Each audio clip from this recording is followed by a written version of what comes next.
राधे राधे गुरुजी। राधे राधे। मेरा एक क्वेश्चन था, अपने स्कूल लाइफ में बैड स्टूडेंट्स को फ्रेंडशिप करना क्यों बुरा होता है? आजकल लड़कियां भी, मैंने सुना है एक चीज, मैंने पता नहीं देखी नहीं है, सुना है आज के युग में, वो भी मैंने माताओं से सुना है, लड़कियों से सुना है कि आज लड़कों से ज्यादा लड़कियां रास्ता भटक रही हैं। क्या ये सही है? हाँ आप बताओ। हाँ सही। फिर तो ऐसी लड़कियां जो खुद रास्ता भटक रही हैं, यदि उनसे आप दोस्ती कर लोगी तो आपको भी भटकाएंगी। कहीं दोस्ती के चक्कर में आपका चरित्र ना चला जाए, इसकी चिंता सबको करनी। हमारे तो सारे दोस्त गधे थे, हम तो सबको दोस्त बनाते थे, सबसे दोस्ती कर लेते हाँ थे। तो आप बोलते हैं ना कि अच्छे बच्चों से दोस्ती करनी चाहिए, ऐसा क्यों? तो हमारे हमारे जमाने के नालायक बच्चे भी आज के अच्छे बच्चों से अच्छे थे। ना वो गांजा पीते थे, ना वो दारू पीते थे, ना वो मांस खाते थे, बस शैतान थे, पढ़ते नहीं थे, बस बाकी बहुत अच्छे थे। वो किसी का बुरा नहीं सोचते थे, बुरा नहीं करते थे। इसलिए बोलते हैं बेटा, आज के जमाने में देखो शराब पीने वाले बहुत लोग बहुत हैं। आपकी लड़कियां भी, स्त्रियां भी, जो लड़कियां आपकी फ्रेंड सर्कल है ना पूरा सहेलियों का, आजकल लड़कियां भी, मैंने सुना है एक चीज, मैंने पता नहीं देखी नहीं है, सुना है आज के युग में, वो भी मैंने माताओं से सुना है, लड़कियों से सुना है कि आज लड़कों से ज्यादा लड़कियां रास्ता भटक रही हैं। क्या ये सही है? हाँ आप बताओ। हाँ सही। फिर तो ऐसी लड़कियां जो खुद रास्ता भटक रही हैं, यदि उनसे आप दोस्ती कर लोगी तो आपको भी भटकाएंगी। इसलिए कहते हैं उन स्टूडेंटों से, उन बच्चों से दोस्ती ना करो जो गलत रास्ते पर हैं। इसलिए अच्छे बच्चों से, अच्छी सखियां हो, अच्छी सहेलियां हो, जो अच्छी बातें करें, जो संस्कार की बातें करें, जो आपको बचा के रखें। कहीं दोस्ती के चक्कर में आपका चरित्र ना चला जाए, इसकी चिंता सबको करनी चाहिए। वो तो फ्रेंडशिप के बाद ही पता चलेगा ना वो कैसी लड़की है। तो फ्रेंडशिप कर लो, देखो कि गलत है तो छोड़ दो। और मेरा एक और क्वेश्चन था कि कभी कभी हम लाइफ में डिमोटिवेट हो जाते हैं, पढ़ते तो हैं लेकिन कभी कभी ऐसा लगता है सब लोग बोलते हैं कि तुम कुछ कर नहीं सकती हो, या फिर समाज की यही सबसे बड़ी बुराई है कि आज वो बच्चों का हौसला बढ़ाने की जगह उनका डाउन कर देते हैं, मोरल डाउन कर देते हैं। इसलिए चाहिए ये, बच्चों से कभी ये नहीं कहना चाहिए कि तुम ये नहीं कर सकते। इस धरती पे ऐसा कोई काम नहीं है जो बेटा आप नहीं कर सकते। यहाँ बैठे, यहाँ सारे बच्चे सब कर सकते हैं, सब कर सकते हैं, सब कर। आप तो, कल्पना चावला तो चली गई अंतरिक्ष में, जब वो अंतरिक्ष में जा सकती है तो आज की लड़कियां, आज तो लड़कियां बड़े बड़े बिजनेस संभालती हैं, बड़ा बड़ा बिजनेस संभाल रही हैं, करोड़, हजारों करोड़ का टर्नओवर महीने का है उनका। तो लड़कियां कर रही हैं, महिलाएं कर रही हैं। आज ही हमने महिला की कथा सुनाई, झांसी की रानी है, अहिल्याबाई है, दुर्गावती है, ना जाने कितनी है। तो नारियों ने इतिहास रचा है, आप भी रच लो अच्छी संगत करके। तो जब सब लोग ऐसा बोलते हैं तो सब तो बोलेंगे, हाथी चला बाजार, कुत्ते लगे हजार, हाथी जहां से निकलेगा भौंकने वाले भौंकेंगे। आपको ध्यान नहीं देना भौंकने वालों पे, लोग कुछ भी कहें।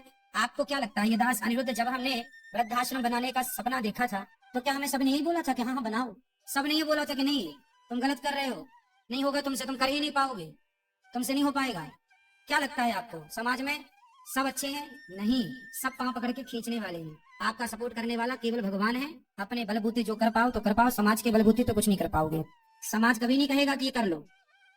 समाज के भरोसे बैठोगे तो बैठे रह जाओगे कि लोग क्या सोचेंगे, लोग क्या कहेंगे। लोगों का काम ही। और हमें कैसा पता चलेगा कि हम कोई काम करने जा रहे हैं तो वो अच्छा है या बुरा है? बेटा वो तो देख के पता चलता है कि आप अच्छा दूध रखा है और शराब रखी है, वो तो देख के ही पता चल रहा है कि शराब पीना गलत है, दूध पीना सही है। कभी कभी लाइफ में डिसीजन लेना होता है तो लाइफ के डिसीजन लेने के लिए बेटा बहुत अनुभव की जरूरत पड़ती है। कुछ डिसीजन ऐसे हैं जो एक समय पर ही डिसीजन लेने की क्षमता आपके अंदर होगी। वो डिसीजन लेने की क्षमता किसी कॉलेज में, किसी यूनिवर्सिटी में पढ़ाई नहीं जाती।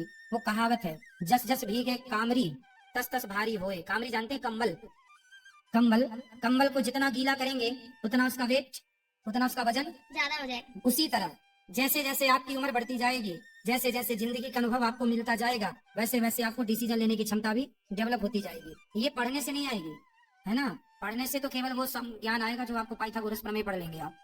इसके अतिरिक्त तो निर्णय कैसे लेना है, पति के संग कैसे रहना है, वहाँ कॉलेज की पढ़ाई काम नहीं करेगी। वहाँ प्रेजेंट का, आपका प्रेजेंट ऑफ माइंड काम करेगा। और वो सत्संग से, बड़े बड़े यूनिवर्सिटी, बड़े बड़े कॉलेजों से वो ज्ञान नहीं मिलता जो कि अभी थोड़ी देर पहले उस बच्चे ने कहा, सत्संग से। इसलिए आप सत्संग करना शुरू कर देंगे, जीवन में बड़े बड़े डिसीजन आप खुद अपने से लेने लगेंगे। सत्संग के पावर से आपको ज्ञान मिल जाएगा। अनुभव हम बताते हैं ना बेटा, आप तो देखो, आप तो जिंदगी नहीं जानती हो कि आपके जीवन में अभी तक आगे क्या होने वाला है, या जिंदगी कैसी है, संसार कैसा है, लेकिन मैंने कथाओं में अनुभव शेयर किया ना। आज की कथाओं में मैंने बच्चों को, आपने आज की कथा सुनी? नहीं। आज की कथा यूट्यूब पर सुन लेना। आज की कथाओं को हमने आज की कथा में हमने बेटियों के लिए बोला है कि बेटियों को क्या बनना चाहिए, कैसे बनना चाहिए, क्यों बनना चाहिए। तो वो सब चीजें जब आप सुनेंगी तो वो आपको अनुभव ही है, क्योंकि आपको उस अनुभव तक पहुंचने के लिए अभी 10 साल और चलना पड़ेगा। और वो अनुभव 10 साल का आपको बैठे बैठे मिलेगा सत्संग से। इसलिए सत्संग में जो हम कहते हैं वो शास्त्रों का निचोड़ तो कहते ही है, पर जीवन का अनुभव भी शेयर करते रहते हैं, ताकि हमारा अनुभव आपके अनुभव के रूप में आपका अनुभव बन जाए और वो आपके लिए बहुत अच्छा हो। ठीक है। और कभी हम डिसीजन ले लेते वो गलत हो जाए तो बाद में हमें रिग्रेट फील होता है बहुत ज्यादा, तो उस वक्त हम क्या करें? कैसे डिसीजन? जैसे कि मतलब हम कभी पढ़ते हैं फिर छोड़ दें, बाद में हम घूमने लगे, या फिर मतलब कुछ भी गलत डिसीजन ले लें तो बाद में हमें रिग्रेट फील हो। कितनी उम्र है आपकी? 15 ईयर्स। तो आपको तो इस उम्र में ना यहाँ देखना है ना यहाँ देखना है, ओनली सिर्फ पूरा ध्यान आपका पढ़ाई में हो, सिर्फ पढ़ना है। पढ़ाई में मन ना लगे तो भी पढ़ना है, सपने में भी पढ़ना है और बहुत अच्छे पद पर जाना है। सिर्फ एक ही आपका लक्ष्य हो, एक ही आप निश्चित कर लें कि हमें पढ़ना है, पढ़ के कामयाब होना है, ना इस तरफ देखेंगे ना इस तरफ। अभी रिजल्ट आए हैं, लड़कियों ने बहुत टॉप किया है, आप मैं न्यूज सुन रहा था, तो बेटियां टॉप कर रही हैं, उसमें आपका भी नाम होना चाहिए। ठीक है, और मन भटकाओगे तो नहीं होगा, इसलिए खुश रहिए। आपको अपना गोल खुद तय करना पड़ेगा। हर हर महादेव गुरुजी। हर हर महादेव, हर हर महादेव। गुरुजी मैं दिल्ली से आया हूँ, बताइए। और मेरा नाम उत्तम उपाध्याय है। सर गुरुजी जब मैं 12 साल का था तब से मैंने अभी मेरी 31 साल उम्र हो गई, और मैंने 18 साल से मैं सोमवार का व्रत रख रहा हूँ। ठीक है। और मेरे साथ दिक्कत क्या आ रही है, आ रहा दिक्कत गुरुजी की मैंने जैसे होता है ना कि कोई व्रत उठाते हैं तो एक मतलब कुछ मन में लेकर आदमी करता है, तो मैंने व्रत जब रखा था 12 साल की उम्र में, तो मैं यही इस उद्देश्य रखा था कि जो भी मैं व्रत करूँगा और मरते दम तक करूँगा, छोड़ूंगा नहीं इसको, और उसका जो भी मेरे को फल मिले वो मेरे को ना मिले गुरुजी, वो मिले किसी और को मिले, ये था। लेकिन ये है कि गुरुजी मैं जब भी मैंने छोड़ा है व्रत, जैसे कि घर में किसी की मृत्यु होगी तो छोड़ते हैं, तो मेरे साथ ये हो रहा है ना कि जैसे ही मैं व्रत छोड़ देता हूँ तो मेरे साथ ऐसे मतलब महीनों भर सपना ऐसा आता है कि जैसे कोई सांप आके मेरे को ना डस रहा गुरुजी। तो आप क्यों छोड़ते हैं व्रत? जैसे कोई घर में कोई खत्म हो गया तो छोड़ना जाने पड़ता दो, है। खत्म हो जा, खत्म तो परमात्मा की खेल है। लोग ये कहते हैं कि पता नहीं ये व्रत रखता है तो लोग मरने लगते हैं, इसीलिए फिर मैं मन में ना तो थोड़ा फिर हो जाता है। उनसे पूछो कि तुम्हारे बाप दादे तो नहीं करते थे व्रत, तो तुम्हारे बाप दादे काहे मर गए? बोले हमारा तो अब जन्म ही नहीं हुआ था। भाई आपके 30 साल पहले क्या लोग नहीं मरते थे? उनसे पूछना। भाई मैं तो 30 साल का छोरा हूँ, 35 साल का हूँ। 18 साल से गुरुजी मैं ठीक है, व्रत आप रख अभी रहा हूँ। कितने साल के हो? 31 साल का हूँ गुरुजी। बोलना कि 33 साल पहले क्या नहीं मरते थे लोग जब मैं व्रत नहीं करता था? और एक सवाल और है गुरुजी। सवाल का पहले उत्तर सुन लो। कोई मरे कोई जिए अच्छा है, पर हम जो अपने व्रत करते हैं, भगवान की आराधना करते हैं, वो हमें नहीं छोड़ना। खासकर व्रत, जैसे आपके यहाँ कोई मर गया, सूतक लगा है, उस हाल में भी आप व्रत रह सकते हैं।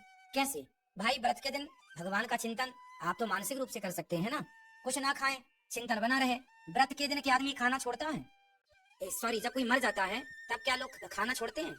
खाना नहीं छोड़ते। कोई पूजा पाठ पुण्य का काम होगा वो पहले छोड़ेंगे। ये बड़ा अंधविश्वास है, बड़ी गलत बातें हैं। एक और है। हाँ गुरुजी ये है कि मैं लॉकडाउन से पहले मैंने आज से 5 साल पहले मैंने अपना बिजनेस खोला था गुरुजी, और लॉकडाउन में मेरे को 15 से 20 लाख का ना नुकसान हुआ।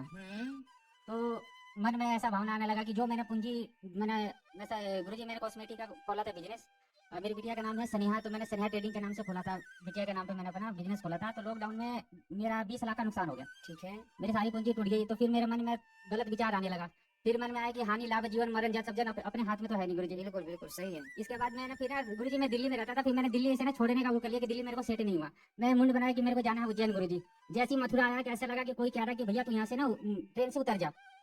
मन में मेरे को लगा कि कोई कह रहा ना कि मैंने टिकट करवा रखा है गुरुजी उज्जैन का, महादेव की नगरी में जाना था। कभी मैं वृंदावन बहुत बार आया हूँ, लेकिन मेरे को रहने का मन नहीं करता यहाँ पे, पता नहीं, क्योंकि मैं भोले बाबा को मानता हूँ।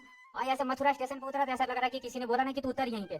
और फिर मैंने गुरुजी मैं मथुरा कम से कम यहाँ वृंदावन 15-20 बार आया हूँ, लेकिन जब मैंने बाकी बिहारी जी का दर्शन किया है, लेकिन जो मैंने अभी 5-6 दिन पहले दर्शन किया है, आज तक ना कभी दर्शन ऐसा हुआ है, ना कभी मेरे से ऐसा होगा गुरुजी दर्शन।